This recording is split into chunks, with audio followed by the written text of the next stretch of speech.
Live via Skype is the DB&J Wrestling Podcast. I'm your host, Turnbuckle Jim, and with me, the Sergeant's Letter to my Colonel Mustafa. Oh man, Fast Count Bryant, and I want my country back. Well, happy Veterans Day to you, sir. Oh, thank you. I got my country back today. Yes. No, man, it's been a crazy wrestling week. Yeah, has it? I guess so. With Raw, it was crazy. Yeah, Raw was pretty nuts. I gotta give you that. So, want to do Raw first, then do our retrospective pay-per-view. In this case, it's gonna be Survivor Series 2009. Yeah, I wanted to add something. I always wanted to add the like a SmackDown segment, but I don't have cricket noises. Yeah, SmackDown is like the one show that I just don't care to watch, and unfortunately, because nothing happens there. And if it does, they'll show it on Raw. 15 years. Wow. God bless Yeah. it. No, but Raw. So I have a couple questions. What was this creepy eye promo that they aired during the Ziggler match? I think. Yeah, it's a Luke Harper thing, man. It's yeah, it's bizarre. So, okay, so a couple things I got out of this. I was mad slightly that the Hulu version of Raw did not have Adam Rose turning on the bunny. Didn't. No, I did not. Like, did that go over well? Did you even watch that part? I did, and it's stupid. You know, I loved Adam Rose at first. That was a great gimmick, but man, it really hasn't gone anywhere. It's not his fault. It's the fans' fault. He has got blame the fans, man. But no, it's like I think they just gave up on him. Like, I mean, where's Fandango? Yeah, that's true. Nobody cares about Fandango either. Or where's Bo Dallas? Right? I mean, yeah, geez. really. But all right. So one of the things I really got out of the night was Stephanie McMahon is a pain in the butt. Jesus Christ. Yeah, she can be either really awesome or just terrible on the mic. Well, like her interactions with Lana and Rusev and that whole thing, and and then she said like, you should consider joining Team Authority because we provided the ceremony you're about to do, which explains why it sucked, right? Yeah. That was horrible. Like I didn't understand if you did the ceremony and you changed the belt to like the Russian heavyweight title. Ooh. But just to brag about something, like I don't care. It was just stupid and pointless waste of time. Yeah, I kind of missed a lot of that stuff actually, for various reasons. I didn't get a chance to watch like more than like the last hour and a half, I think, of the show. So. Yeah. See, what else was it? Like the whole thing with Ryback. Like, I'm not gonna lie. Like, I don't care for the guy, but they're trying to make me care. Yeah, I mean, it's kind of weird that they kind of did the whole Ryback's on our team, but he doesn't get along with anybody. So for the main event, when he's fighting Cena, after the match is over, Ryback's going to destroy everybody. So he's kind of like a free agent, I guess. I don't know. Yeah, I think it's nice to see somebody who's not a clear like heel or face that can go either way. Give people a chance to cheer for something. Ryback to me though is boring and stiff in the ring. Huh? Yeah, go ahead. Sorry, I'm agreeing with you. You are agreeing with me. That's good. But you know, I don't like dislike him. I like the fact that the whole show was kind of revolving around the main event, which is kind of cool. But Ryback himself is just, yeah, I don't see why they give him that kind of attention, to tell you the truth. No, it really depends on where this goes from here, because it could be just like they did with Christian at the beginning of the year, where they built him up for a month just so he could be in the Elimination Chamber, just so they could have an extra person to lose, and then you never see him again. Could be. You never know. But they're putting like a lot of people like temporarily in the match, and then they're taking him out of the match. I mean, match being the main event, Survivor Series, the 5 versus 5. Like Jack Swagger, he was part of Team Cena, and now he's out. Then Ryback's on Team Authority, and he's out. And Luke Harper apparently is in. So they're going through guys like left and right here. It's kind of annoying if you ask me. I like to have just set teams, but also the recruitment process too is half the fun. But do we know for sure that they agreed to make Luke Harper part of it? Maybe, maybe not. Yeah, it is kind of up in the air, so we'll have to see. I mean, just dragging Ziggler into his office, it's like, I'm a team player. Good lord. And then apparently, I guess I missed Rowan came back too, but like apparently he was just looking around the ring and couldn't find her, whoever Yeah, she is. that was kind of creepy. Yeah, the whole like now stalker rapist for Eric Rowan is not jiving with me. I honestly don't know why they broke those two up because those guys work so well together, and now like doing singles rosters for all of them, as opposed to being part of the Wyatt family, is they're not creepy cool anymore. They're just creepy. So, I just want to make sure I got this right. So they announced that Ambrose is going to fight Bray Wyatt, but neither of them showed up or wrestled on Raw last night. Yeah, I don't know what the explanation is for that. I'm pretty sure if you look hard enough online, you figure it out. All right, and again, do you have any ounce of shit or crap to give about bashing not the Divas, but just specifically the Bellas this week? Do you have any fresh Bella hatred? Hmm. No, my Bella hatred's really kind of subsided into tolerance for the Bellas. They've worked on you. Yeah, I mean, if they weren't hot, I would probably be more pissed at them, but they are. So hence, yeah, kind of not caring really. Either way, not angry, not happy, just kind of meh. Is it? I don't know if we ever discussed this one, but I will just say, like, the fact that one has the breast implants, the other one doesn't, makes me feel bad for the one that doesn't. Not because I'm against that whole thing, but it's just like you can tell which one it is now, which is great. But Nikki looks so much better than Brie. Brie just looks like she shouldn't be next to her sister now. I don't know. Yeah, well, now we're talking about breasts, all right? So I think we've kind of gone farther than we wanted to go. And another problem I have is like, so she comes. Okay, first Nikki's got a fantastic entrance, but that stupid ball cap she wears makes her look retarded. I'm sorry, just dumb, just stupid. Like I don't like it. Take the hat away, and she's fantastic. What else? Is there anything else that was good? I like Rusev versus Sheamus. Those two can really work. I'd rather have them have like singles matches as opposed to being each other, being the teams, oppose each other on the teams. But yeah, I mean, I think that they could really go. I'm really disappointed they didn't save like the U.S. title match for like pay-per-view instead of putting it on the network, which is fine because I have the network and I paid. Free this month. Yeah, do I get charged for this month? Actually, yeah, you do. God damn you, Vince McMahon. Yeah, he's got your money. He's not letting it go. I got your money, damn it. So speaking of saying a product, dang it. So I'm assuming that they're setting this up to where either Ryback joins Cena or he doesn't, and Orton's the last guy. See, that just seems like they're just gonna go with Ryback because they don't want to give the fans what they're expecting. Yeah, like what we're expecting is Randy Orton coming back and totally destroying the Authority, which would be cool. Be nice having him in like the last spot, but Ryback being the last spot for Team Cena, yeah. Well, just based off what they have right now, the Authority's got a pretty terribly crappy wrestling team. Seth Rollins is good. You take Seth Rollins away, you just have like 1,200 pounds of stiff. Yeah. Well, if they put Luke Harper on the team, at least the match would be better. I'm really surprised Triple H is not on Team Authority because he's the most logical choice. That his current position depends on his team winning, and they're not doing anything. Well, that's the nice move if they don't accept Luke Harper. Yeah. Be like, I appreciate the thought, but if my ship is going down, I'm going down with the ship. I'm gonna burn. If you're gonna burn, we're all burning. We're all going to hell. Oh my God, we're gonna burn so hard. Yeah, it's terrible. It's terrible. But yeah, I didn't think of anything else that really happened that was worth a damn, honestly.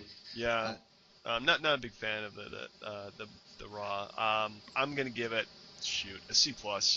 Agreed. Oh, another thing that got me. Okay, so this what does it say? Big man or the big guy on Ryback's tights or something? Big guy. And then what that promo we had with Seth Rollins is like, it's not big man, it's big guy. Look at my tights. Look at my tights. Like, he can't even talk. And you know, normally you would hate when the Authority would just jump out there because they do it all the time. Ryback had like one sentence. He's like, the big man is back, and then got cut off by Triple H's music. I was like, for once I'm actually happy to see him. Ryback has terrible promos. Yeah, his promos are pretty atrocious. Glad they're not doing that again. Yes. Anyway, I got some trivia for you, man. What? I got one for you first because this is the only good one I have. All right. Who is the longest reigning champion in wrestling history? The longest reigning champion.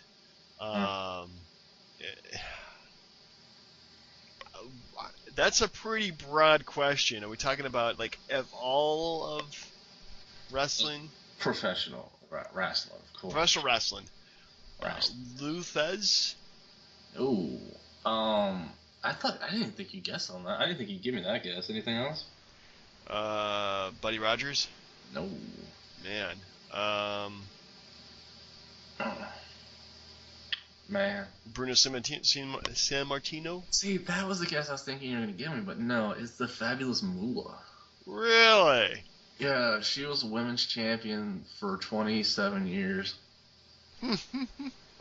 Yeah. Does it really count when you're not really like actively defending the title? But I don't know if she was actively defending it, but it was started in NWA and then went to the WWF or whatever. Wow. It was like 57 to 84, and then she lost to Wendy Richter, I think it was. Yep. So yeah. Well, when you have the power of Cyndi Lauper behind you, your girls just want to have fun. Yeah. Horrible. So anyway, I do have trivia for you, and this is Survivor Series related trivia. Oh snap! What you ready? No, but go ahead. All right. Some of these are going to be pretty obvious. This is actually a 3-part question. Oh, damn. All right. What two wrestlers are tied with the most Survivor Series matches? Ooh. Wait. What do you mean? Just like the most matches overall? They've been the most Survivor Series in the match. Okay, what I'm saying, is it like the tag matches or just overall? Overall matches. Could be any kind of match whatsoever. Undertaker and Shawn Michaels. Ooh, you are correct, sir. Yeah. All right. So, what's the other? Is this a 3-part you said? Yep. Who has the most Survivor Series wins? It's neither of the two. No, that's too easy. Randy Orton. Nope. Damn. It's actually Really? I'm sorry, go ahead. No, go ahead. You were about to say The Undertaker. Yeah, The Undertaker with 12 wins. Really? Yep. Who has had the most Survivor Series losses? Oh, jeez.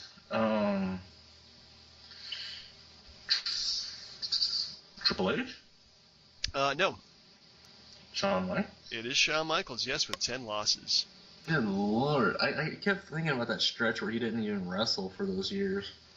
Like when his back was messed up, but he had a lot of... Yeah, he didn't win any. He didn't win a lot of matches, yeah. I mean, the one he won was the... Yeah. Yeah, well, he definitely gave a lot of matches away when he came back. Did not care if he won or lost. He just had fun doing the matches, so... Wait, does it have the wins he had? Because I can only think of, like, 2. No, I just have 10 is the number he's lost. Because I know... I think it was, 97 with the screw job, and then 2002 he won the Elimination Chamber. That was it. That's all I know. Yeah. All right, so I'm going to give you 3 wrestlers. You got to tell me what they have in common Survivor Series. Crap. Okay, go ahead. Brutus Beefcake. Okay. Mickie James. Damn. And Randy Savage. Oh. Wait. Beefcake, Savage, and Mickie James? Yep. Oh, no. Good lord. I was going to say all tagged with Hulk Hogan, but that's not... Well, I think that's kind of close. No, not really. Yeah. No. Well, hold on. You said Survivor Series? Yeah, just that Survivor Series. Do you need a clue? They're they're sole survivors of their team? No. No idea. They're all undefeated at Survivor Series. Beefcake? Yeah. He only wrestled only once, didn't he? Like,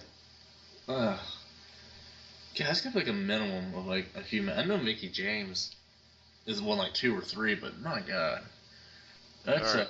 that's crazy. All right. So I'm gonna give you 3 more wrestlers, and you gotta tell me what they have in common too in Survivor I'll Series. do my best. Yeah. All right. Boris Zukov. Who? No. I was like, You're off the podcast. IRS yeah. and Umaga. What? Oh, Jesus. Survivor Series. I imagine they're winless. That's correct. They have never won a Survivor Series. That's a shame. Yeah. Especially for IRS. Yeah. Kind of surprising. I mean, Umaga. I mean, yeah, you know. Yeah. Rest his soul, of course, right? You know, but Yep. freaking IRS. I love the guy. Anyway. Man, I got stumped. Yeah. That's what I'm here to do. Ready to move on to our retrospective pay-per-view? Yeah.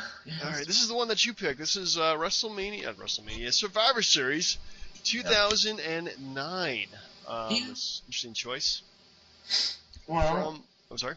no, please go ahead. All right, hailing from the Verizon Center in my kind of hometown of Washington, D.C. Yeah, about that. Off-related topic, Matt Williams did not deserve Manager of the Year. Shut up. It was Mike Matheny all the way. Just saying. Anyway, yeah, I picked this pay-per-view for basically the first match on the pay-per-view itself. That was it. Because at the time, it's more like it's like a future thing. Like, how could they put so many guys? It was like basically like the future WWE in that match, and then now it's like, what the hell happened? Yeah, it's interesting. Okay, so the first match, there was a dark match, but we're not going to count it. We have the first match of Team Miz, with The Miz, Drew McIntyre, Sheamus, Dolph Ziggler, and Jack Swagger, defeating the team of Team Morrison, a.k.a. Team Former Future of the company, John Morrison, Matt Hardy, Evan Bourne, Shelton Benjamin, and Finlay. Yeah, I mean, and if I remember, the win was Sheamus giving the Celtic Cross to Morrison. I can double check that for you. Yeah. Yes, you are correct. It was a high cross at 20 minutes and 52 seconds. Just think about like this entire match. Look at all the guys that are in there. Like Sheamus won the WWE title the next pay-per-view against Cena. Yeah. Swagger won the world title the next month. Like the week after WrestleMania the next year. Ziggler won a world title. The Miz was WWE champion. I mean, freaking Morrison was the IC and US champ before he got booted. But yeah, that guy got really thrown off the bus there. Yeah, well, I think it had to do with like Melina not getting picked over Trish Stratus at WrestleMania when Snooki had the match, but I don't know. The thing was like there was just so much, and Drew McIntyre. I mean, well, you know, future endeavor, right? But yeah, Vincent McMahon's handpicked jobber.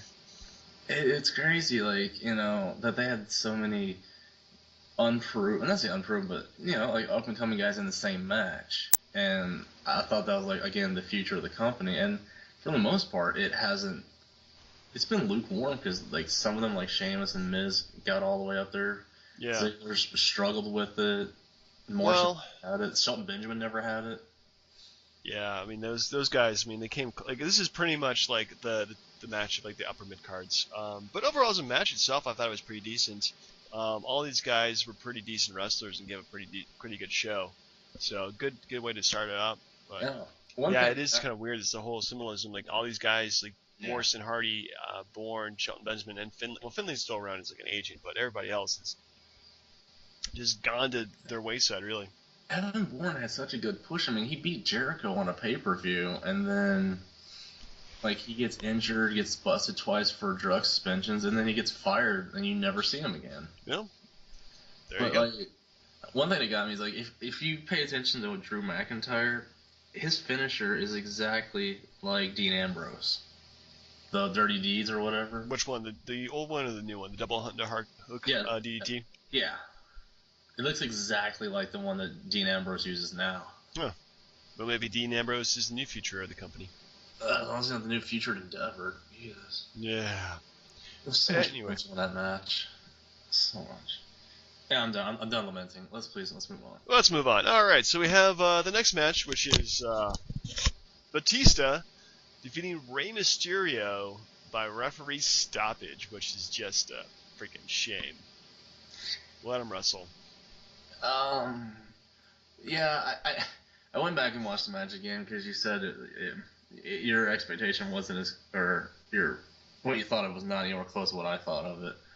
So I went back and looked, and yeah, it's pretty average. I mean, they were trying to put Batista over as a heel, and they figured just beating a living tar out of Rey Mysterio is the way to do it. Yeah. I mean, Well, go ahead, sorry. I was gonna say that. Yeah, I think the Rey Mysterio versus big guys doesn't work well because either it's Rey Mysterio just running around the ring avoiding them, or when the big guys get their hands on Rey Mysterio and just throw him around like a rag doll. Yeah, I just didn't like the match because of that, and that's pretty much what this match was. Rey Mysterio had its moments. Once Batista got his hands on him, he just destroyed him. And the fact that the referees just stopped the match, I mean, come on, that's just dumb. Bush League. No, yeah, I agree. He's had some decent matches with Undertaker, which he would have a couple months later at the Royal Rumble. Had some really good matches with him, but I just think Batista's one of those guys that's just hard to work with. Yeah, he just looks terrible. Yeah, he's bad. And he was fun. Like he was supposed to be trying to get over as a heel, beating the crap out of Mysterio, but his hometown loved it. Well, it's kind of hard to make the guy a heel in his hometown, though I think now we wouldn't boo him because he's Drax, and everybody loves Drax. Yeah, until he starts wrestling again. Anyway, moving on. Next up, we have another traditional Survivor Series match of Team Kingston. Kofi Kingston, Montel Vontavious Porter, MVP, Mark Henry, R-Truth, and the token Canadian Christian defeated the team of Team Orton, Randy Orton, Cody Rhodes, Ted DiBiase, CM Punk, and William Regal. Yeah, how about that match? That's like a classic. That's like what a good Survivor Series match should be all about. It's like you've got naturally born feuds that are infused into this match. So it's like, yeah, it's like 5 guys that are random, but it's 5 random guys who have feuds with 5 random guys. Like Regal had a problem with Christian, which I forgot the ECW title was still around at the time. But man, like, the match was really good. It's even the ending where they brag about him pinning Punk and Orton in 6 seconds. Yeah, that was like, I was just thinking, this is Kofi Kingston we're talking about here. Like the guy, like is, I think this is pretty much the height of he's ever been pushed, really. Did you? As soon as I watched it, I went back and I read up on it because I was trying to remember exactly what happened. And they said because he had a match with Orton and he botched a spot, and Orton like yelled at him like live on TV, calling him an idiot. You know, like the Shawn Michaels Vader thing from SummerSlam. Yeah. And then from that point on, you never see Kofi Kingston get back anywhere close to that level right there because of a botched spot against Randy Orton. Yeah, that's ridiculous. I mean, because Orton shouldn't be calling who should be moving on, who should not be moving on. So. But then, if management listens to them, aren't they the idiots? True. And forgive me. Speaking of Kofi, to backtrack, what do you think of his freaking promo with like the Jesus choir behind him and all that? Oh, with the whole New Day thing? I don't know. It's like they're the anti-nation. They're like actually positive African Americans. Oh, great. So, yeah, make Bo Dallas like Robert Downey Jr. in Tropic Thunder, right? Ooh, that'd be awesome. Yeah. Anyway, next up we have a 3-way championship match. The champion Undertaker defends his World Heavyweight Championship against Chris Jericho and Big Show. The unified tag team champions. Which, this is the part that I didn't like about it, because the build up to it was just absolutely pissed me off. Because they did the Raw one first. I don't know which one came first, SmackDown or Raw, but they were like, wait a minute. So we have a tag team that's going to be in a triple threat against the champion. Let's do that same thing for the other show. And do the exact same thing. Like, I think that's what killed those 2 matches. It's just, They're It was so exactly similar. the same. Yeah. Yeah, that's pretty dumb actually. I wasn't watching wrestling at this point, so this is like the first time I saw the pay-per-view. Um, yeah, that's well, we'll get to it in a second, but I think this match was probably the weaker of the two. Well, it is, but the thing is, like, and I've always gone through this philosophy that, and because it's never happened since like Ultimate Warrior, I think. Like, let's say you got like a person who has a championship belt. Right. How often do people who have championship belts win big time matches that like Royal Rumbles? I've never seen an Intercontinental U.S. champ or a tag champ win a Royal Rumble. So you look at like a Survivor Series or like a championship match. Are you going to give one half of the tag team champions the World Heavyweight title? No, because they're already the tag champs that are in a feud with DX. Didn't make any sense to have them in the match at all. Plus, the match itself was just out of place. Like, I don't think Jericho had a lot to work with Big Show and Undertaker at the time. Yeah, both Big Show and Undertaker make the match so slow. It's really just kind of a crappy, boring match, unfortunately. And I've never been like a really. I mean, Jericho, I guess I'm into, but the other two guys, I'm not a big fan of. So yeah, it was kind of a cumbersome match, if you ask me. Yeah, no, definitely not. This was not my favorite match of the night for sure. Yeah. So next up we have the final Survivor Series match. Ooh. In this case, it's actually a Divas match. The team of Team Mickey, Mickey James, Kelly, Melina, Gail Kim, and E. Torres defeated the team of Team Michelle. Team Michelle McCool, Jillian Hall, Beth Phoenix, Layla, and Alicia Fox. Well, how many of those ladies have now no longer with the company? Now, maybe it's just me because I forgot this whole feud entirely. And then I looked it up because it was a feud where, like, they really got under Mickey James' skin about her weight and kept calling her Piggy James and kept making her look like fat with little pig images on the Titantrons and whatever. But for me, no disrespect to Mickey, but you have the Divas champion on your team and she's not the team captain, but the women's champ is the captain on the other team. Oh, I thought that was kind of odd because it's sort of slighted Melina a little bit, I think. Yeah. But man, they all look good.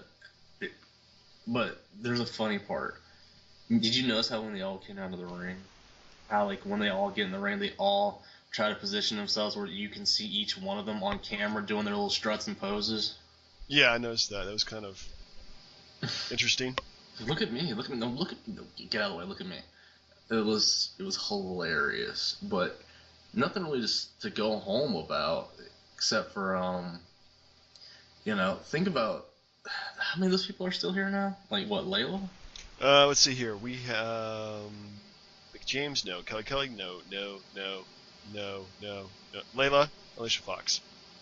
Yeah, and it's crazy because this is right around the time that she started dating Undertaker. I think Michelle McCool. Ooh.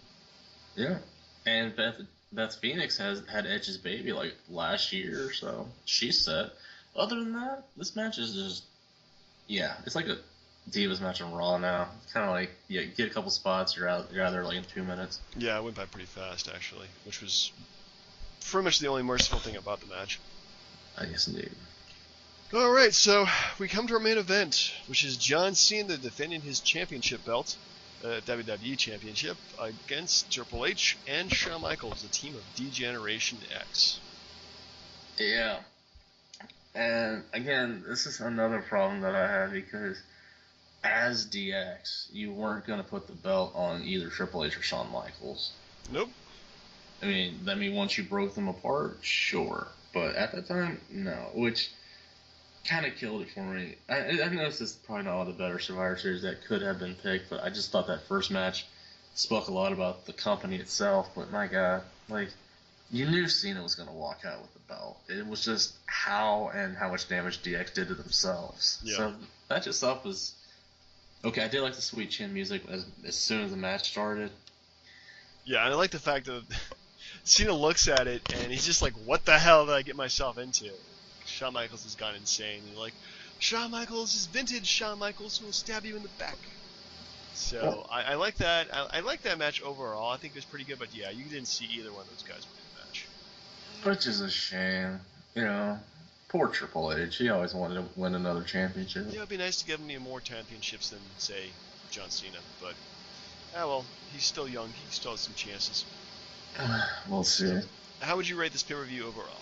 Nah, if it gets anything above a C, I'm impressed.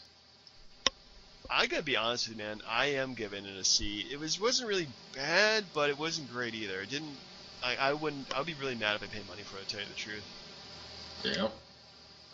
Which I did. I didn't purchase the pay-per-view live, but I did buy the DVD. Who buys DVDs anymore? Seriously. I really thought that first match was gonna be like, you could look back like now and be like, look at those guys. That's their starting point. Now it's like, well, crap. Now they're just not going anywhere. Nowhere, brother. It's nowhere. No. Anyway, ready to do our lists? Unless you have more trivia. Not really. I mean, there's one that I was looking at. Do you know how many times The Rock has been a champion? Has been a what champion? I'm sorry, you were breaking up there. A heavy champion. A heavyweight champion. How many times has The Rock been it? Oh crap. I would say 6 times. The answer is 8, sir. 8. Damn it. Now, I think you may have asked this before, but we'll held the Hardcore Championship the most times. The Hardcore Championship? Yes. Gee whiz. The most times, Crash Holly?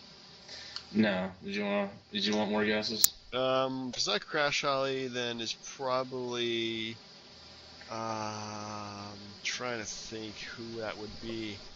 Because that's really stumping me. Raven? No. About this. Like, have you ever read any of his books? Dude, you're breaking up, man. Okay, have you ever read any of Mick Foley's books? Yes, I've read the first 2.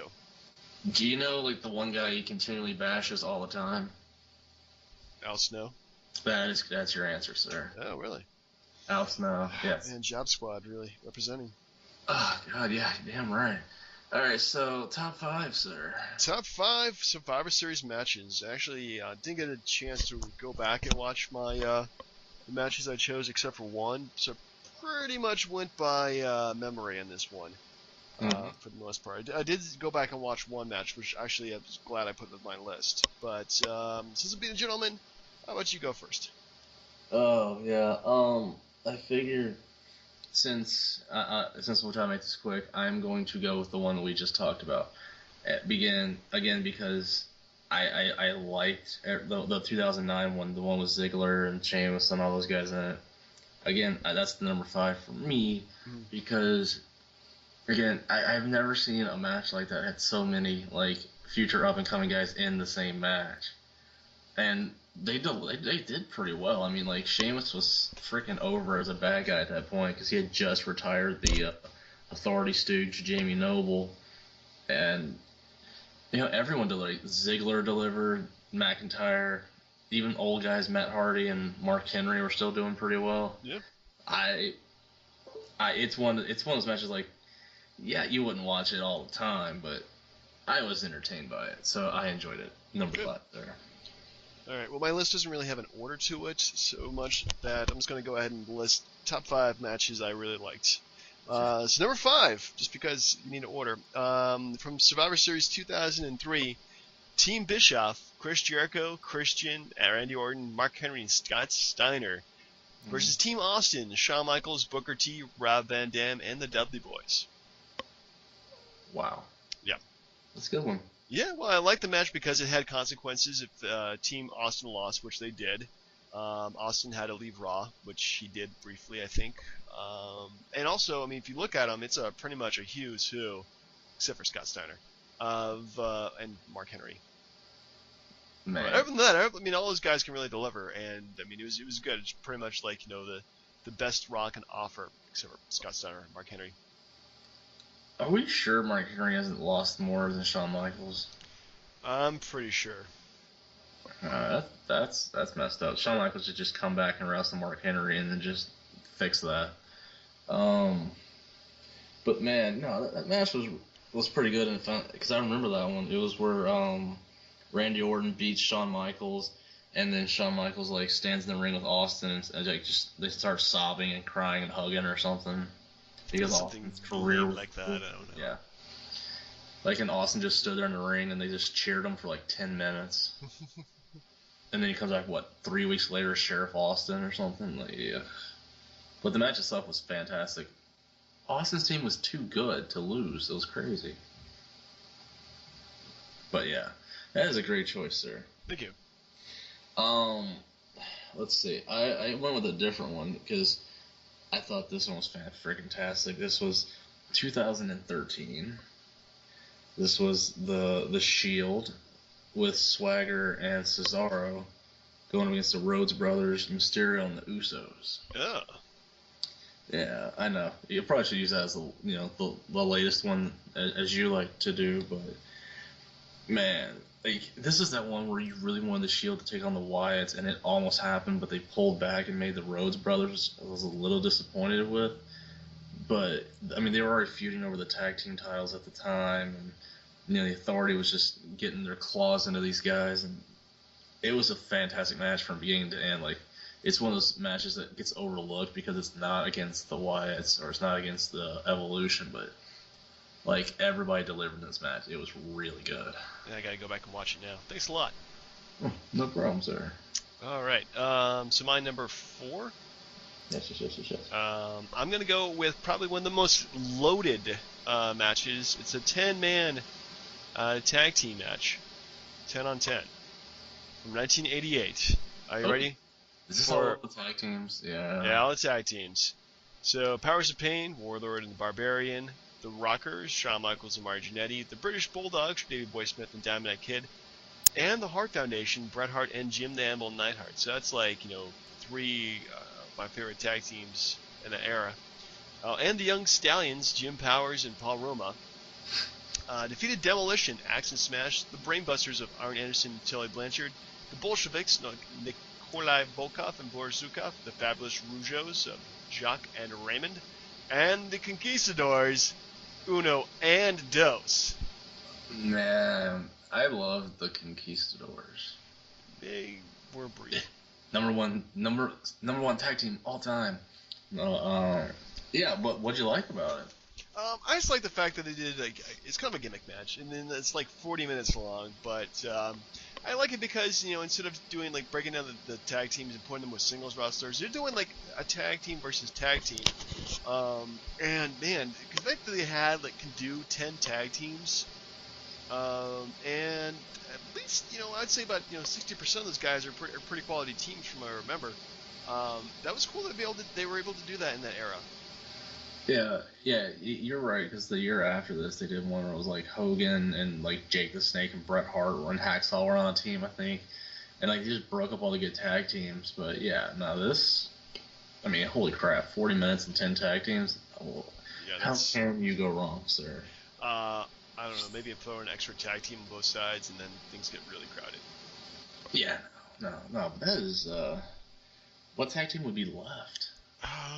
Were the Rockers in there? Did you say that? Yeah, the Rockers were on the winning team. What about the Towers, Twin Towers? Was it Boss Man and Akeem, the African Dream? That was the next year. Was they? No, actually, you know what? Because it's 1988. They were actually in the main event against Hulk Hogan and the Macho Man. Oh no, because that was the one where they showed Elizabeth's polka dot underwear or something. They showed underwear in SummerSlam. Now I gotta check that out. I thought it was. Oh, it's either SummerSlam or Survivor Series. No, this is SummerSlam. She flashed him. Oh well, yeah. Can't go wrong. Flashed means she took off her skirt and everything. And man, we're sounding really pervy right now. I was just trying to make sure which one it was. If this was 10 years later, it would have been entirely more close. But that's not the point. Yeah. You gotta rest her soul, of course. Yeah. All right. So number 3. For you, yes. Would be number 3. Yes, I went with. This is from 2000. It was the Hardys and the Dudleys, and they went against Edge and Christian, the Good Father, and Val Venus. Wow. Yeah, I know. It's just sort of like one of those deals that the Dudleys and the Hardys hated each other. All those teams hated each other, but they just couldn't get enough of them yet, and like this was between TLC 1 and TLC 2 at WrestleMania 17. So it was like we have to keep making these guys wrestle each other. Like that, they're really freaking hot right now. And yeah, I mean, maybe Edge didn't look that great in that match. So be it. But everyone had their high spots, and it was not bad that Rise of Censor got their ass kicked. I miss Rise of Censor. Those guys were cool. Oh god, their entrance music was so bad. Like warning. And that was just like, shut the hell up. Yeah. But yeah, very good match. Very good match. All right. So my number 3 match, also from Survivor Series 2003. I don't know. I think I like this match just because it was really good, like Ultimate Face versus heel teams, and the build-up was pretty cool. This is also when John Cena turned face, so I like this match too because of that, and I was a big John Cena fan at the time. But it's Team Angle with Kurt Angle, Chris Benoit, name redacted, John Cena, Hardcore Holly, and Bradshaw. Go figure. Versus Team Lesnar. Brock Lesnar, The Big Show, Matt Morgan, Nathan Jones, and A-Train. I'm pretty sure that was the biggest team of all time. It must have been. Those guys were huge. Or John Cena called them at the time Team Sasquatch. Man, I guess the Cena face turn was inevitable, and he stopped doing his solo raps. Oh my god! You remember he used to use the raps like on the way to the ring instead of just doing it after he got there. Where he had like Bull Buchanan as B Squared as his little running buddy. Something like that, yeah. Oh god. Yeah, but no. Lesnar and Angle had a fan-freaking-tastic feud that whole year. Yeah, those guys really got it at the whole year. The fact that they changed being heels and faces like so many times is ridiculous. But yeah, I mean, Brock Lesnar had a great run, and the fact that most of his run was booked by Paul Heyman definitely didn't hurt him at all. No, that was a very good choice there. Thank you. My next one, I went 2002, the Elimination Chamber match. Ooh. Yeah, I mean technically I don't know if that qualifies. It's elimination match, so I'll allow it. I'll allow it. I'll allow it. Yeah. Continue, damn it. I mean, yeah, they bastardized it all to hell with its own pay-per-view and like multiple matches since that point, but just the historical significance of it being the first one. And I mean, if you ever read about it, like there's a lot of like botch spots in there, and like Kane came out at the wrong time he wasn't supposed to, and all sorts of screw ups in that match. But especially Shawn Michaels in his brown pants, like he must have gone to war, right? Anyways, fetch me my brown pants. No, but and his god awful haircut too. But no, the match itself was really, really good, and the crowd ate up Shawn Michaels coming back and winning the title, even if it was just for 1 month. Everyone loved it, and it was. I thought that was the best way to end that match.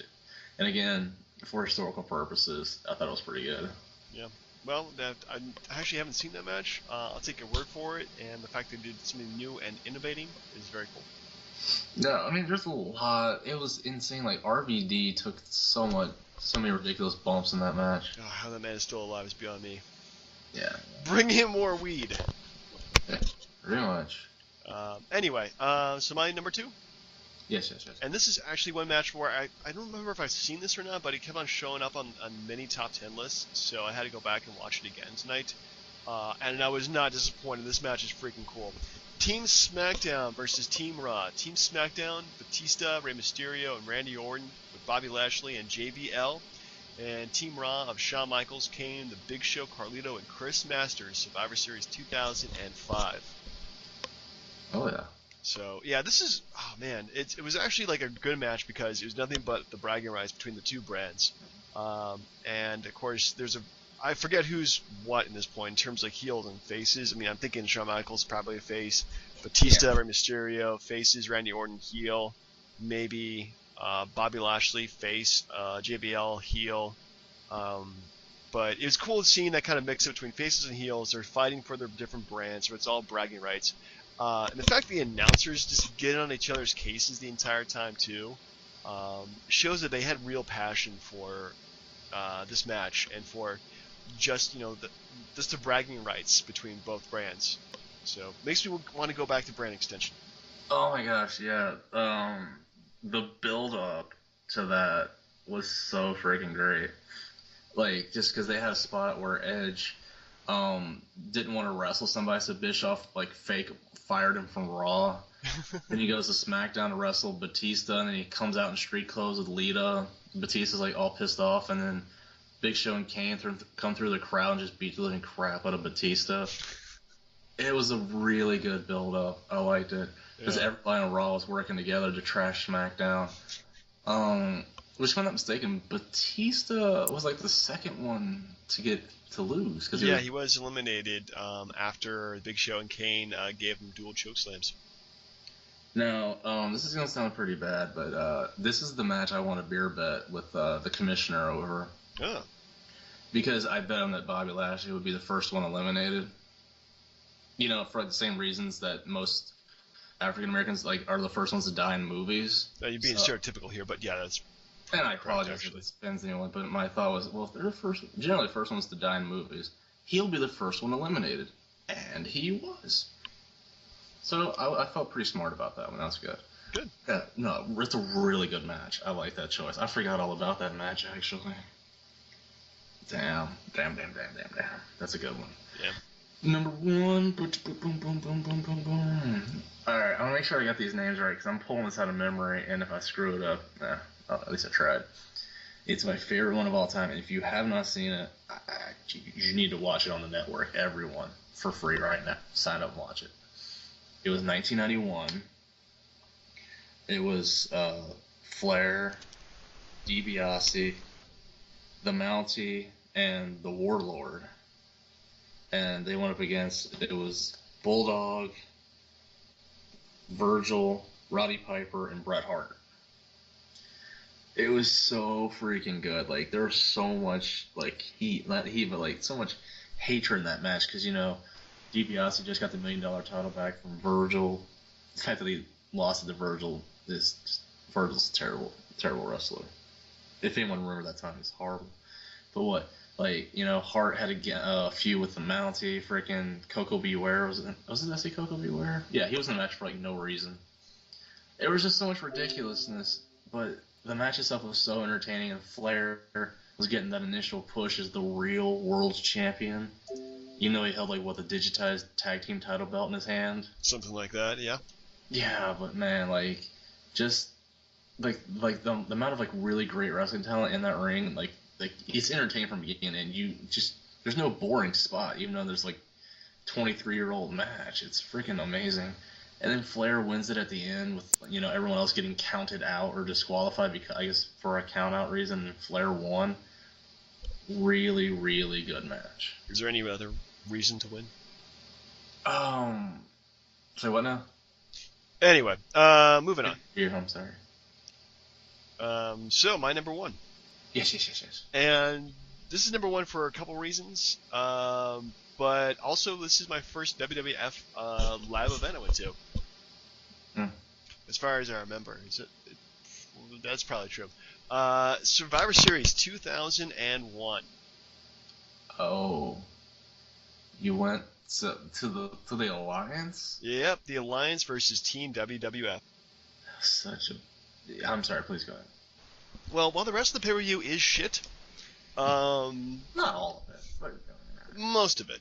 Yeah. This is really the only memorable match of the night.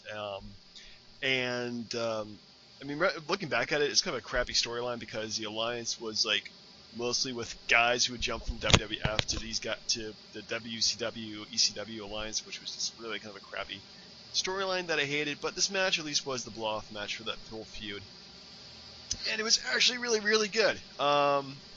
It was Team WWF of The Rock, The Undertaker, Kane, Chris Jericho, and The Big Show.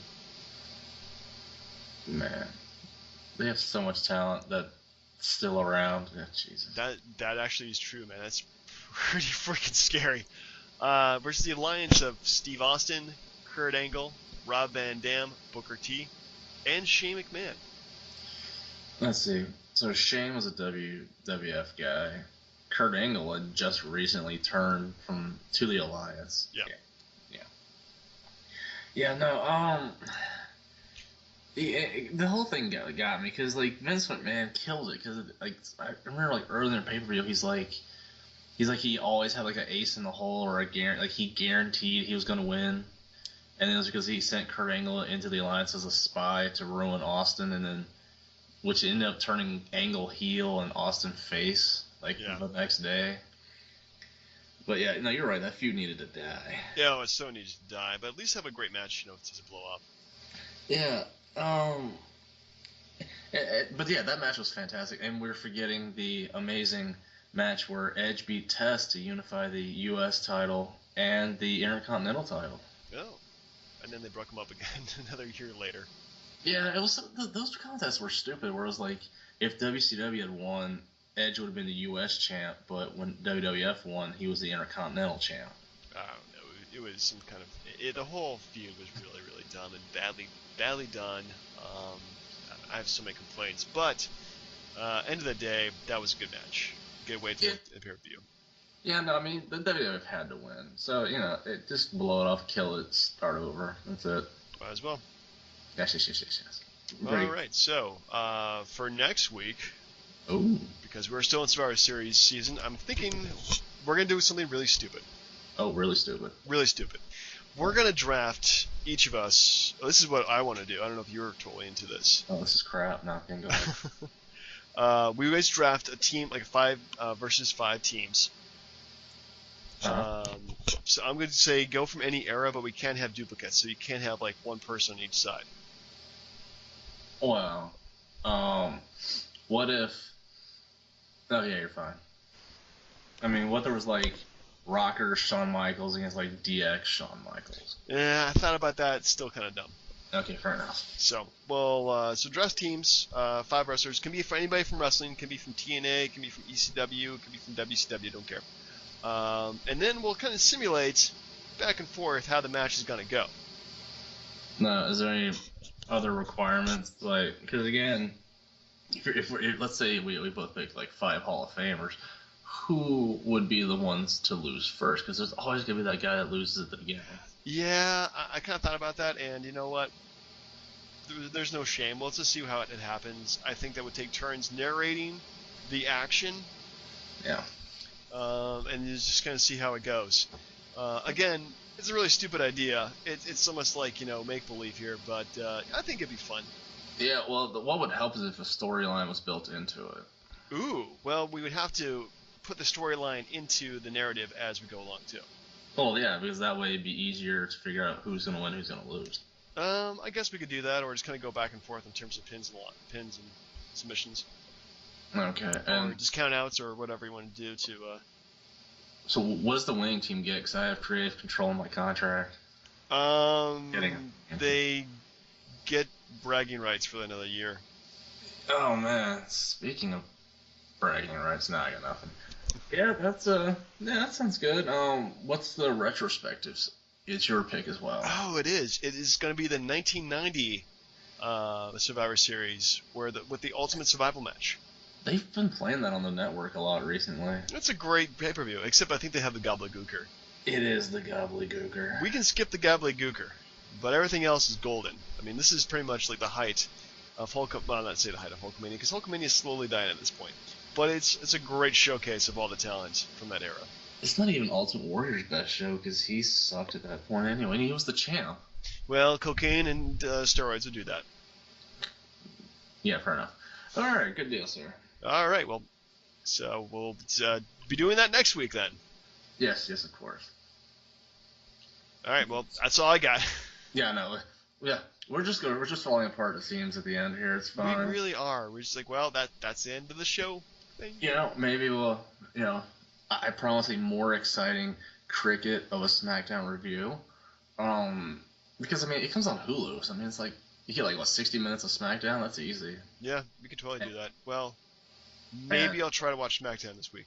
Maybe. I don't want to put you through that kind of hell. Also, if I can get it done in time, because I'm about 3/4 of the way done, I can review the Chris Jericho book, The Best in the World at What? I have no idea. Oh, that would be interesting. Yes, he's got a lot of good stuff in there so far. It's worth a read. All right. Well, fair enough. We'll see how it goes.